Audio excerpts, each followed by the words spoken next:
que o Fundeb está em risco, o cálculo dos indicadores do Fundeb, se nada for feito, ele vai desmoronar, ele pode sair, inclusive, da diretoria ou até sair do INEP, se não, eu não sei para onde, mas assim, não tem uma instituição que possa responder por isso, à altura do INEP, não sei como é que ficaria isso.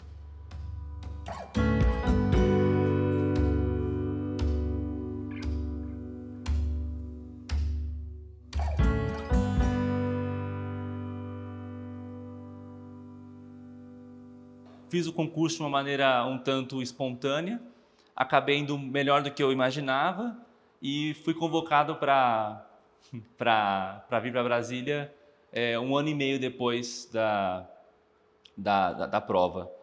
Ao vir para cá, me deparei com um universo novo, ainda estava fazendo meu mestrado, não entendia muito bem o que era essa instituição, o que era o Serviço Público Federal, e fui me formando aqui. Resolvi fazer uma especialização em gestão de políticas públicas pela UNB, e depois de um tempo amadurecendo entre o final do mestrado, antes de iniciar o doutorado, eu senti a necessidade de me capacitar mais para ir fazer um doutorado com mais preparo. E aí comecei a mergulhar cada vez mais na análise de dados quantitativos aqui no INEP.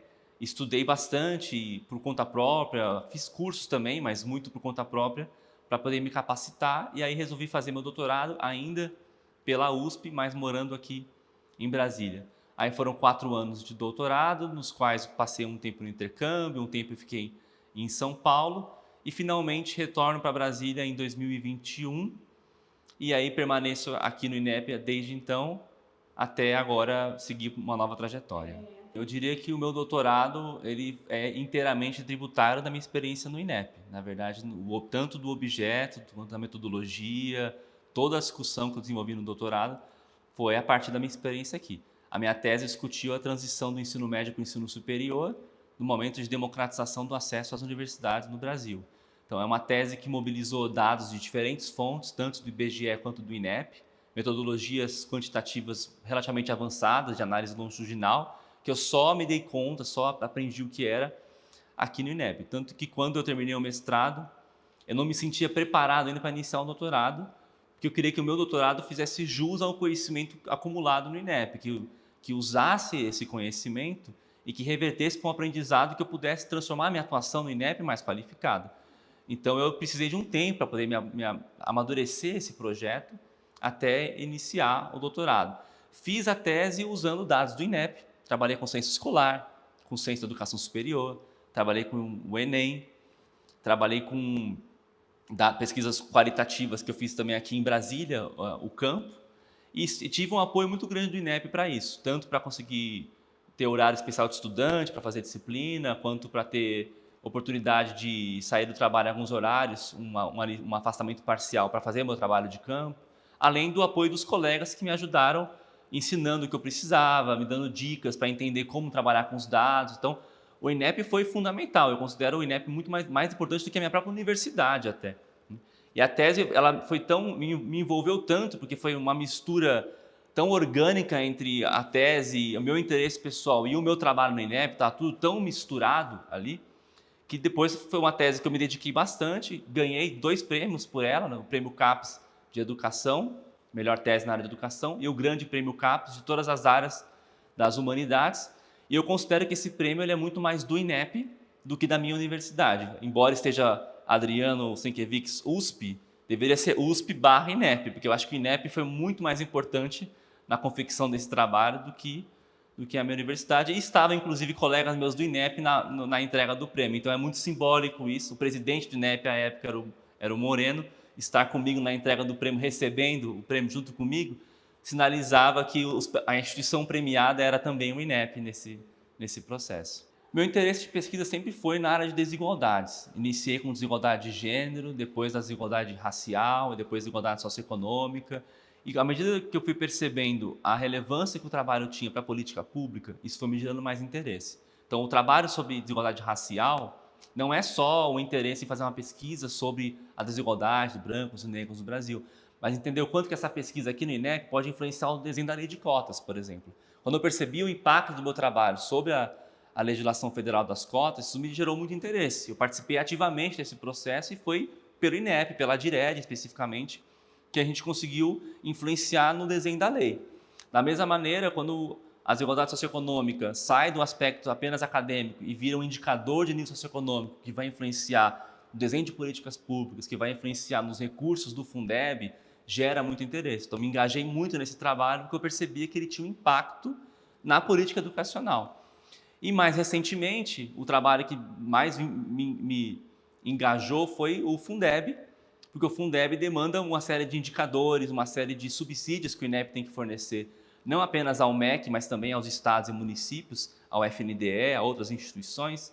E esse trabalho é bastante complexo, é bastante desafiante e tem um impacto direto no recurso do ano que vem, que vai ser, todo ano o Fundeb redistribui cerca de 260 bilhões de reais. Então, os parâmetros que vão distribuir esse recurso são definidos no ano anterior, com a participação muito forte do INEP. Então, o meu trabalho no INEP começou a ficar mais interessante a partir do momento que eu comecei a ter mais autonomia sobre ele e mais segurança sobre o trabalho e mais qualificação para executá-lo. E isso não é uma coisa que eu consegui no primeiro, segundo, terceiro ano de INEP. Foram anos, foi 7, 8, 9 anos aqui dentro para você ter uma segurança no trabalho, para saber que o que você está fazendo tem um impacto. Então, demora para você adquirir isso e essa formação ela foi decorrente de estudos próprios, mas foi decorrente da minha formação no serviço no próprio Instituto.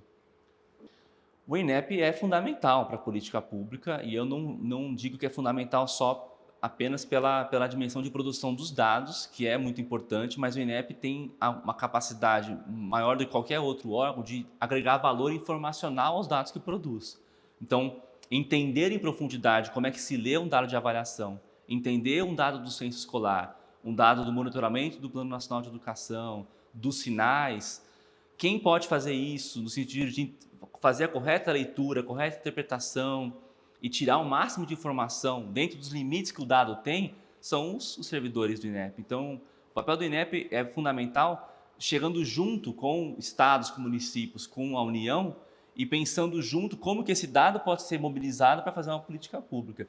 E isso não é algo que se constrói do dia para a noite, não é algo que uma pessoa aprende sem ter um contato mais aprofundado com o dado. Então, precisa de um servidor qualificado, que tenha familiaridade com aquilo, que tenha participado em alguma medida da produção daquela informação, porque ele mais do que ninguém, ou ela mais do que ninguém, vai entender o uso daquela informação. Eu acho que esse papel fundamental do INEP, que a gente, no nosso trabalho do dia a dia, pelo menos na minha equipe, é muito claro para nós, eu não acho que é muito claro para o Ministério da Educação, para o governo como um todo. Acho que não entendeu muito bem essa posição estratégica, acaba fazendo investimentos equivocados, efêmeros, que não se consolidam numa institucionalidade. Garantir essa institucionalidade é fundamental e eu acho que o INEP tem um espaço que ainda merece ser mais ocupado nesse subsídio direto à política pública. Bom, a despeito da importância toda do trabalho do INEP, eu vejo que o Instituto tem diminuído nos últimos anos em termos de valorização. Isso é muito visível. Nós temos perdido muitos servidores e perdido servidores que não eram pessoas que ficaram aqui 1, 2 anos e que poderiam estar no INEP como poderiam estar em outro lugar. Não, pessoas que tinham uma história aqui nessa instituição, né? Que tinham uma história construindo a instituição. Então é muito desanimador quando você vê que colegas que foram seus professores, né, que me ensinaram muita coisa, já começa a sair do Instituto. Você vê que os processos estão começando a ficar em risco aqui dentro. Então, eu que passei por 2 diretorias diferentes, trabalhei na diretoria de avaliação da educação básica. As condições de trabalho já não eram ideais quando eu estava lá, mas na época que eu trabalhava naquela diretoria, na coordenação de dados especificamente, nós éramos cerca de 20 servidores.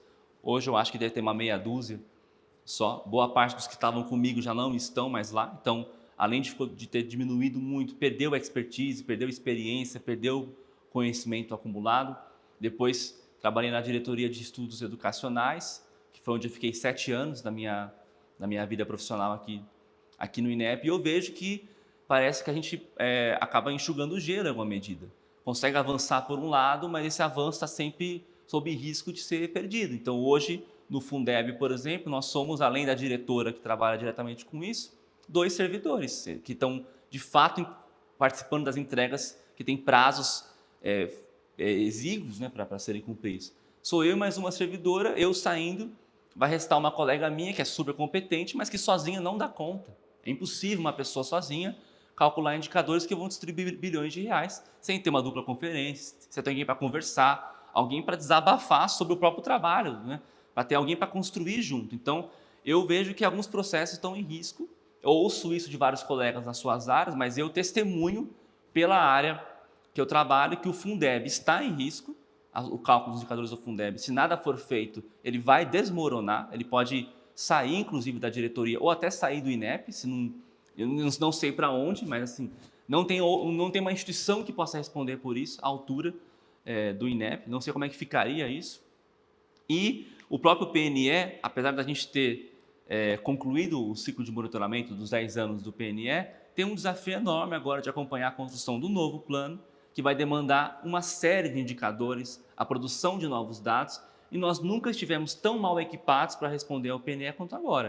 Então, a gente consegue manter o monitoramento funcionando, mas será que a gente consegue criar novos indicadores? Será que a gente consegue fazer os estudos necessários para criar novos? Então, tudo isso vai gerando uma situação de preocupação e que, em conjunto com a desvalorização do Instituto, das carreiras do Instituto, eu estou aqui no INEP há 10 anos, só há 5 anos sem progressão funcional. Né? Boa parte de eu estar estacionado na progressão decorre do meu afastamento para o doutorado. Então, faço um doutorado, sou reconhecido por ele e o prêmio que eu recebo é a punição por não ter progredido na carreira. Então, estou estacionado na carreira, a desvalorização é muito forte, os colegas, um clima de desânimo muito grande em relação a essa situação de crise que se acometeu, porque eu acho que o INEP vive uma situação de crise. Então, isso naturalmente leva a que cada um vá buscar o seu caminho. Eu agora estou indo para uma outra instituição que eu também gosto, também respeito, mas eu chego para essa instituição com uma experiência de 10 anos do INEP. O INEP me formou e eu chego pronto nessa outra instituição, que vai ter um trabalho muito menor de formação, porque eu já vivi essa escola, que é o INEP. Então, eu acho isso muito triste, né? Que o INEP forme pessoas para exportá-las para outras instituições. E o motivo principal da minha saída é de valorização da salarial, valorização da carreira, de trabalhar numa instituição que vai garantir uma estabilidade maior do que a situação que o INEP se encontra hoje. Então, isso é um testemunho meu, mas é de vários colegas também. Nós vemos pessoas que se formam aqui, se qualificam e depois vão ocupar posições estratégicas em outros órgãos, mas só chegaram lá por causa dessa trajetória que tiveram aqui. Agora, por que o INEP não consegue reter essas pessoas e manter essa expertise para cá? Por que ele forma e depois exporta para outros órgãos? Tem um problema acontecendo aqui de valorização, né? De perspectiva de carreira, de perspectiva de construção do Instituto. Todo mundo reconhece o INEP pela complexidade e importância do trabalho, porque de fato as tarefas que são executadas aqui são de alta complexidade técnica e que demandam formação. Como eu disse, não é uma coisa de 1, 2 anos, são vários anos. Então, trabalhar com planos amostrais de avaliações, trabalhar com criação de indicadores, com produção de questionários, de matrizes, de aplicação de provas, são tarefas muito complexas, que demandam uma experiência de anos de formação, e as pós-graduações, a oportunidade de se capacitar é fundamental para isso. Se dedicar, mergulhar de cabeça em um tema, numa técnica, numa metodologia, num objeto e aprofundar. Então, isso é, em tese, valorizado. Mas no INEP é uma faca de dois gumes, porque, por um lado, você tem todo um discurso de valorização do estudo, só que quando você sai para estudar, esse tempo que você fica dedicado ao estudo não é contado para a sua progressão na carreira. Então, eu fico me dedicando ao estudo para poder fazer melhor o meu trabalho e eu recebo em retorno disso a não progressão. Aí eu fico estagnado na carreira. Então, é muito contraditório esse discurso, porque é uma valorização teórica, mas que, na verdade, na prática, significa que você não vai conseguir progredir e fica, às vezes, por anos sem ter uma progressão horizontal na sua carreira. Então, para mim, foi muito chocante perceber isso, porque a gente ouvia essa possibilidade, mas quando você sente na pele e vê que não é por 1 ano, não é por 2, não é por 3, é por 5 ou mais, né? Você fala, ué, mas eu me capacitei, sou reconhecido, no meu caso tive o privilégio de poder estar com o presidente do INEP na cerimônia de entrega do prêmio CAPES e, junto com a entrega do prêmio, também me entregaram a estagnação na carreira. Então é muito contraditório, desvaloriza, né, o seu estudo, desvaloriza o esforço que você empenhou e você se questiona, então, era tão importante assim? Valia tanto a pena assim?